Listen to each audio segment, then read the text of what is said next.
Now, the judicial reforms being proposed by the Netanyahu government, along with some of the other programs and statements being pushed by members of his right and far-right coalition, have provoked plenty of debate and opposition here in Israel, not all of it civil, also abroad, including in the U.S., and especially among the American Jewish community.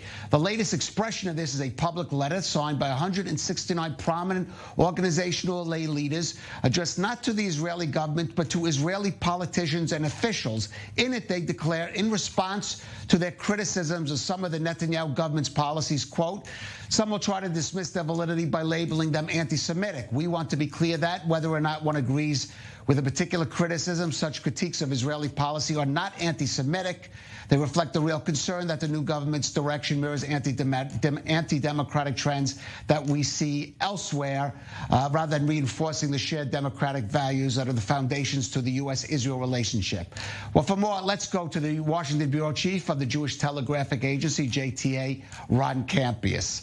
And Ron, we're used to Jewish leaders criticizing or let's say declaring that certain criticism of Israel cross over in anti-Semitism. Here, they're actually stating the opposite and making that case to U.S. politicians.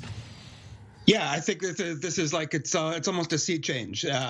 They are saying that until now we're willing to be on the side that gives Israel the benefit of the doubt, saying that singling out Israel from other countries, criticizing it for things that you're not criticizing in other countries is anti-Semitic. But now, with these proposed judicial reforms, with people like Calev Ben David and Bezalel Smotrich in government, we're warning you that we're going to go criticize Israel, and it's not anti-Semitic, it's substantive. Right, and it's interesting. Of course, we do have to know many of the signatories here are people in the U.S. associated more with the liberal or progressive Jewish communities who have often been critical of Israel. For example, Jeremy Ben-Ami, the head of J Street. But you do have more, I would say, centrist figures. Tom Dine, former executive director of AIPAC, or Rabbi Eric Yofi, more in the mainstream making this argument.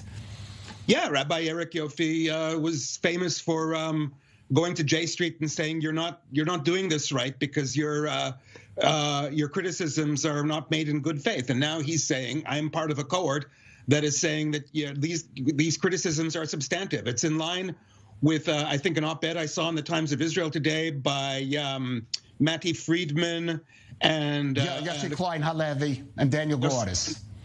That's right. These are guys from Americans went to Israel who have said a lot of criticism of Israel is in bad faith. There's what to criticize. A lot of it is in bad faith. Now they're taking the same stance. They're saying, you know what, we've crossed a line here, and we want to hear criticism from diaspora Jews because it's important that it gets heard.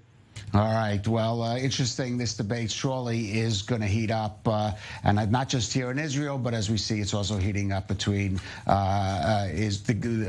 Israel or the current government and elements. We should stress elements, parts of the American Jewish community. Ron Campius, JTA in Washington.